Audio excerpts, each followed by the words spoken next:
Hello students, good morning. आज के भी part 1 IP subject lecture number 39 है।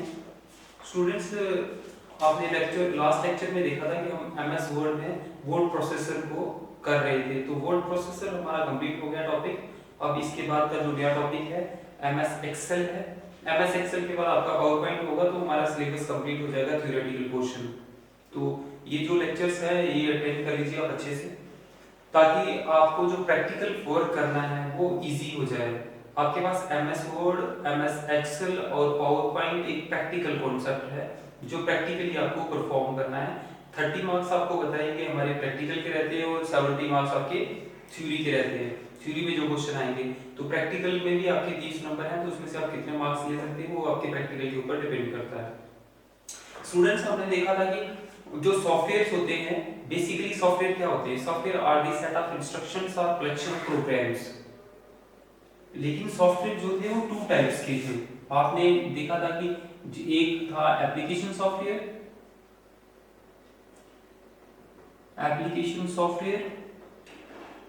और दूसरा था system software.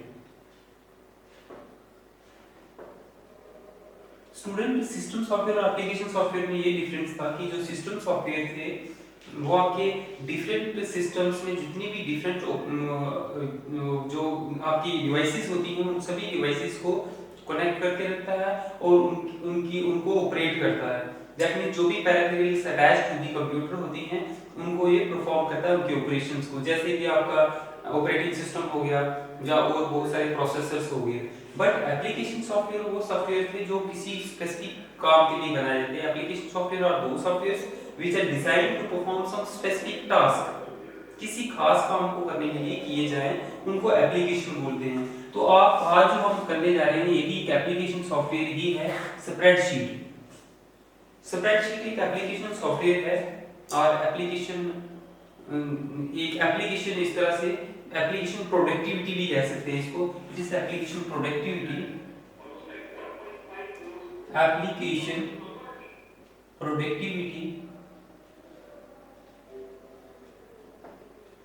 which provides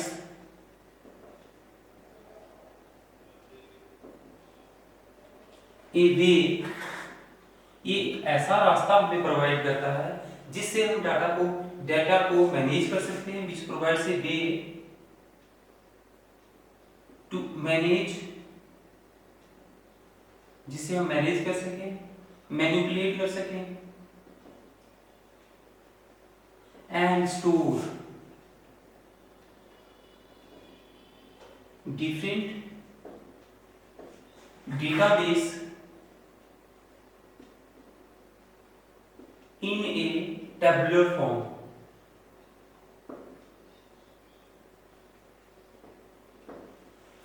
application productivity है which provides a way to manage, manipulate and store, जो मैनेज भी कर सकता है, मैनिपुलेट भी कर सकता है और स्टोर भी कर सकता है डेटाबेस इन ए टेबुलर फॉर्म। आपका जो डेटा है उसको टेबुलर फॉर्म में प्रिजर्व करके रखता है। एमएस वर्ड में आपने एमएस जो वर्ड प्रोसेसर था उसमें आपने एमएस वर्ड देखा था कि एमएस वर्ड एक वर्ड प्रोसेसर था जिसमें आप डिफरेंट टाइप की एप्लीकेशंस को, टेम्पलेट्स को, डिफरेंट टाइप्स के जो प्रोग्राम्स बनाते थे उसमें आपको लिखना होता था। आपको ब्राउचर बनाना है, नोट्स प्रिपेयर करने हैं या वो डिफरेंट टाइप की एप्लीकेशंस को लिखना है या मैगजीन्स बनानी है। बट आपका स्प्रेडशीट है जो वो डिफरेंट है उससे। इसमें जो डेटा है आपका वो टेबुलर फॉर्म में रहता है in terms of rows and columns. Rows और कॉलम्स में डेटा को प्रिजर्व भी किया जाता है। बहुत सारे कॉमनली यूज्ड स्प्रेडशीट्स हैं जैसे कि Lotus 1 2 3, for example Lotus 1 2 3, MS Excel,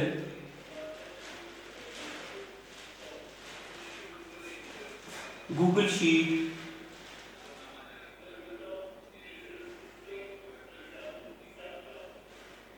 etcetera, और भी बहुत सारे ऐसे पैकेजेस आपके रहते हैं जो स्प्रेडशीट का वर्क करते हैं। But most commonly used is MS Excel. तो जहां पे भी स्प्रेडशीट का नाम होगा इसका मतलब एमएस एक्सेल का नाम आएगा। स्प्रेडशीट का मतलब यहाँ पे हो गया एमएस एक्सेल। तो एमएस एक्सेल को किस तरह से यूज किया जा सकता है, एमएस एक्सेल होता क्या है, उसमें किस तरह से डेटा को प्रिजर्व रखा जाता है, मैनिपुलेट कैसे रखा जाता है, स्टोर कैसे करते हैं, सारी की सारी वर्किंग होती कैसे है, वो सब चीजें हम इस एमएस एक्सेल में पढ़ेंगे। तो इसमें आज हम इंट्रोडक्टरी पार्ट पढ़ रहे हैं जिसमें आपको एमएस एक्सेल के बारे में कुछ महत्वपूर्ण जानकारियां दी जाएंगी।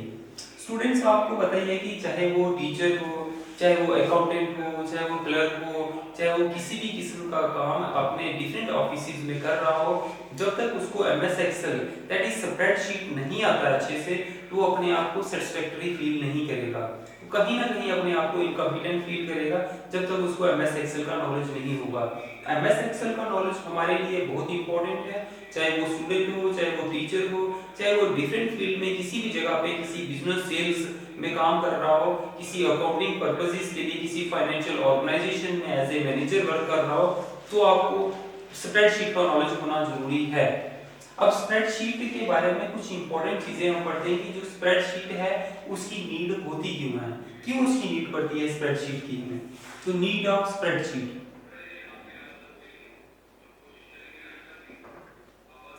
नीड ऑफ स्प्रेडशीट आप कहें या एमएस एक्सेल कहें तो ये एक ही चीज होगी, क्योंकि स्प्रेडशीट एक सॉफ्टवेयर है, उसी में एमएस एक्सेल भी आता है, तो ये डिफरेंट डिफरेंट आगे कंपोनेंट से मिलके बनता है।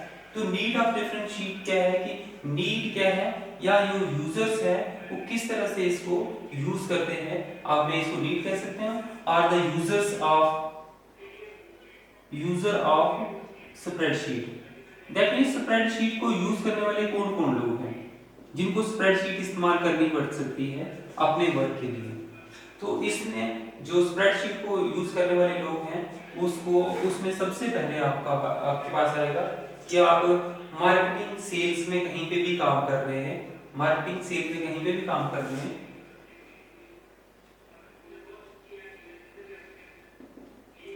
मार्केटिंग एंड सेल्स में कहीं पे भी वर्क कर रहे हो तो आपको स्प्रेडशीट का इंपॉर्टेंट इस्तेमाल करना पड़ेगा, क्योंकि आपको पता है कि डिफरेंट टाइप की कोई मार्केट होगी जहां पे आपके सेल्स डेली बेस में कौन कौन सी इन्वेंट्री चाहिए, आपको कितनी तरह के आर्टिकल्स चाहिए, उन सारे आर्टिकल्स का एक डेटाबेस बनाना पड़ता है, कितनी रिक्वायरमेंट चाहिए, जितनी रिक्वायरमेंट्स होगी उसी तरह से आप आगे डिमांड दोगे और आपके पास कितना स्टॉक अवेलेबल है वो सारे का सारा आप डेटाबेस जो मेंटेन करोगे स्प्रेडशीट में करोगे। इट इज द सिंपलेस्ट, बिल्कुल ही सिंपल जो वे है इसको यूज करने का। जो एमएस एक्सेल है आपका किसी तरह की बड़ी प्रोग्रामिंग नहीं होगी, आप सिंपली इसमें टाइप कर सकते हो, डेटाबेस को स्टोर करके रख सकते हो। तो मार्केटिंग सेल्स में आपको कब कितने सामान की जरूरत पड़ रही है, कितना स्टॉक आपके पास अवेलेबल है, कितनी सेल्स आपकी हो गई है और फ्यूचर में आप अपनी सेल्स को कैसे बढ़ाना चाहते हैं, लास्ट ईयर कितनी सेल्स हुई थी, उससे लास्ट ईयर कितनी हुई थी, उनका एक रिकॉर्ड मेंटेन करना, उसकी डाटा की एनालिसिस कर देना। तो डेटा की एनालिसिस भी इसी से होगी, उस अगर आपके पास होगा। तो मार्केटिंग सेल्स में जितने भी तरह के लोग काम करते हैं तो इसमें सारे का सारा काम एमएस एक्सेल द्वारा किया जाता है। अब और कौन से ऐसे यूजर्स हैं जो इसमें काम कर सकते हैं, वो हैं अकाउंटेंट। जो अकाउंटेंट होते हैं, अकाउंटेंट का वर्क क्या होता है, सैलरीज को बनाना। किसी भी ऑर्गेनाइजेशन में एक अकाउंटेंट होगा, उस अकाउंटेंट का वर्क क्या होगा कि एक मान लो एक ऑर्गेनाइजेशन में आपके 200 एम्प्लॉइज हैं, तो 200 एम्प्लॉइज हैं, 200 एम्प्लॉइज का कंप्लीट डेटाबेस बनाना, उनके नाम, उनके मोबाइल नंबर्स, उनकी क्वालिफिकेशन या उनकी रैंकिंग या उनकी डेजिग्नेशन क्या है, ये सब चीजें बनाई जाती हैं, वो एमएस एक्सेल में स्प्रेडशीट में हम बनाते हैं। तो उसके बाद मंथली बेस पे उनकी कितनी सैलरी है कंसोलिडेटेड, उतनी सैलरी आगे लिखी जाती है। मान लो वो एडवांस कहीं से ले चुके हैं तो उसकी सैलरी इस मंथ की कितनी कट जाएगी, या उसने कोई लोन ले रखा है, या उसको आप एडिशनली कोई पैकेज दे रहे हो, ओटी दे रहे हो, उन सभी सैलरीज को अमाउंट को जोड़ना, या तो डिफरेंट टाइप्स में जिसमें आपके पास नेट सैलरी बनती है, डिफरेंट डिफरेंट के कंपोनेंट्स जिसमें एचआरए रहेगा, हाउस रेंट अलाउंस, आपका मेडिकल अलाउंस, या और कोई अदर फैसिलिटीज आप उसको देना चाहते हैं, उससे आपकी ग्रॉस सैलरी बनेगी और ग्रॉस के बाद आपकी नेट कितनी रहेगी कि अगर आपकी डिडक्शन कितनी हो रही है, आप उसमें सैलरी में से कितना पैसा काट रहे हो। तो इस तरह की एक स्टेटमेंट बनानी पड़ती है। तो स्टेटमेंट में आपके पास जितनी भी जो ग्रॉस सैलरी होगा, ग्रॉस सैलरी आपकी बनेगी, ग्रॉस के बाद नेट बनेगी, नेट में जितनी भी डिडक्शन होगी वो सब चीजें रिफ्लेक्ट होंगी। तो एक पर्सन की, मान लो उसको 200 लोगों का डेटाबेस बनाना है, तो 200 लोगों का डेटाबेस बनाने के लिए उसको कितनी एंट्रियों से होके गुजरना पड़ा, तो उसको कॉमनली एक फॉर्मूले से बना दिए जाते हैं, इसमें वो सिंपली नाम चेंज करता है और उसमें जितनी परसेंटेज शॉर्ट, कोई कट शॉर्ट करनी है, सैलरी कुछ भी करना है, तो इसी फॉर्मूले को ड्रैग कर लेता है। तो अकाउंटेंट इस तरह से काम करते हैं। तो अकाउंटेंट के लिए स्प्रेडशीट का बहुत ही इंपॉर्टेंट रोल रहता है। उसके बाद साइंटिस्ट, साइंटिस्ट इसको यूज करते हैं। साइंटिस्ट इसको यूज किस लिए करते हैं? एनालिसिस पर्पस के लिए। मैंने आपको पहले डेफिनेशन में बता दिया, ये ऐसा एप्लीकेशन प्रोडक्टिविटी है, ऐसा टूल है, ऐसा एप्लीकेशन पैकेज है जिसमें आपको डेटा को मैनिपुलेट भी करना पड़ता है, एनालाइज भी करना पड़ता है। डाटा आपका पहले स्टोर होगा, स्टोर होने के बाद उसकी एनालिसिस होगी, एनालिसिस में आपने उसका कोवेरिएंस फाइंड करना है, आप उसकी जो वैलिडिटी फाइंड कर रहे हैं, उसकी रिलायबिलिटी फाइंड कर रहे हैं, उसका कोरिलेशन कोएफिशिएंट फाइंड कर रहे हैं, उसकी रैंकिंग फाइंड कर रहे हैं, रैंक कौन सा है उसका, जो परसेंटाइल रैंक होता है, मीन, मीडियन, मोड, ये डिफरेंट चीजें आपको सॉल्व करनी पड़ती हैं किसी भी डेटाबेस के ऊपर। तो वो साइंटिस्ट लोग जो होते हैं जिसमें रिसर्च वर्क भी रहता है, ये अपने टूल्स को, अपने जो उन्होंने क्वेश्चनर दिए होते हैं या उन्होंने जो भी अपने उनके टूल्स होते हैं किसी भी चीज को स्टैंडर्डाइज फॉर्म में बनाने के लिए, तो उनमें साइंटिस्ट लोग इसका इस्तेमाल करते हैं। फोर्थ नंबर पे आपके पास वो कौन से लोग होंगे जो इसको इस्तेमाल कर सकते हैं? आर्किटेक्ट्स।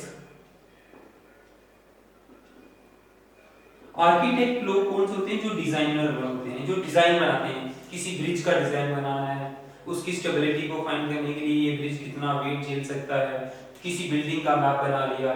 तो इन सभी चीजों में क्योंकि ये ग्राफ्स की फैसिलिटी आपको प्रोवाइड कर रहा है, ये आपको स्टेबिलिटी फाइंड करके बताता है कि कितनी किसी की क्षमता होगी तो वो कितनी रेजिस्टेंस रख सकता है।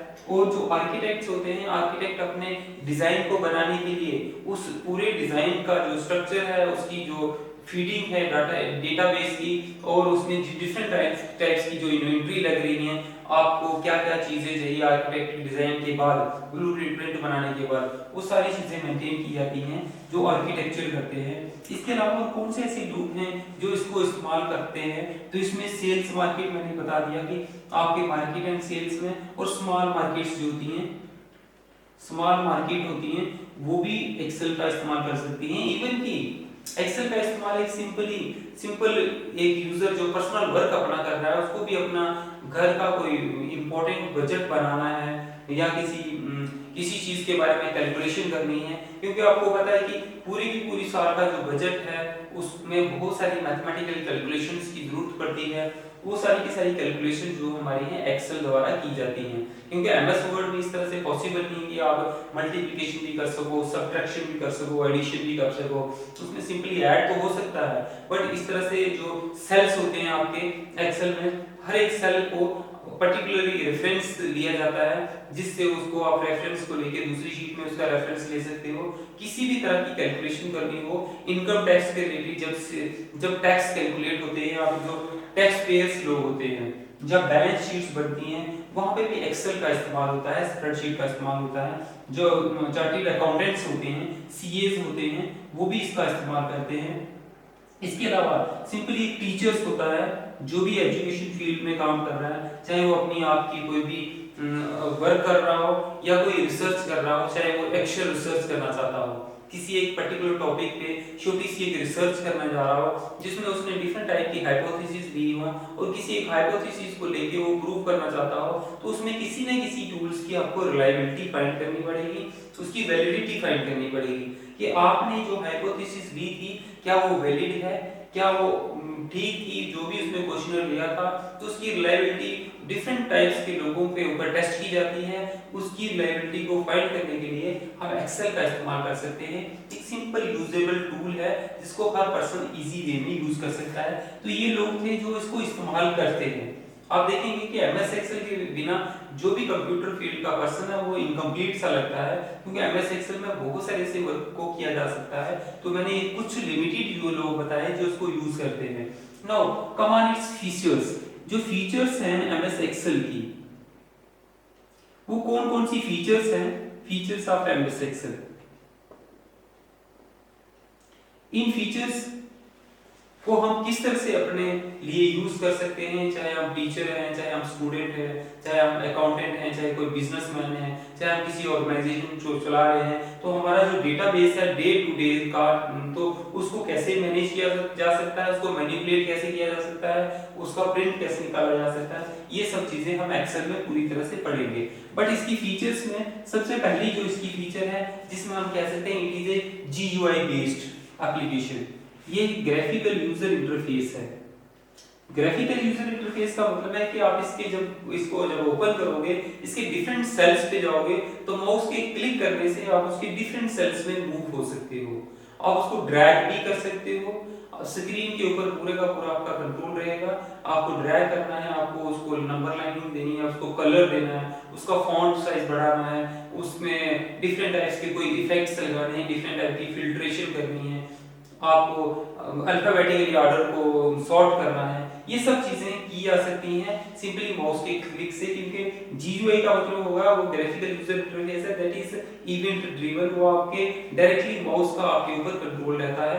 तो माउस के क्लिक करने से आप स्क्रीन के किसी भी पोर्शन को यूज कर सकते हो।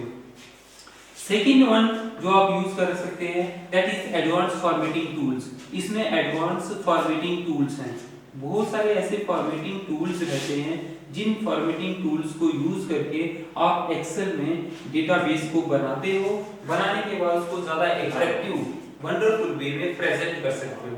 इसका मतलब ये हुआ कि आपने डेटाबेस को स्टोर किया, जो भी बना लिया, बनाने के बाद आप उसका एक एनालिसिस करना चाह रहे हैं, इसको डिफरेंट कलर्स में शो करने जा रहे हैं, उसमें जो भी फॉर्मेटिंग करनी है आपने, वो सब तरह की फॉर्मेटिंग जो है वो पॉसिबल है, क्योंकि इसमें बहुत सारे एडवांस टूल्स, फॉर्मेटिंग टूल्स रहते हैं। नंबर 3 में आपके पास एक रहता है WYSIWYG।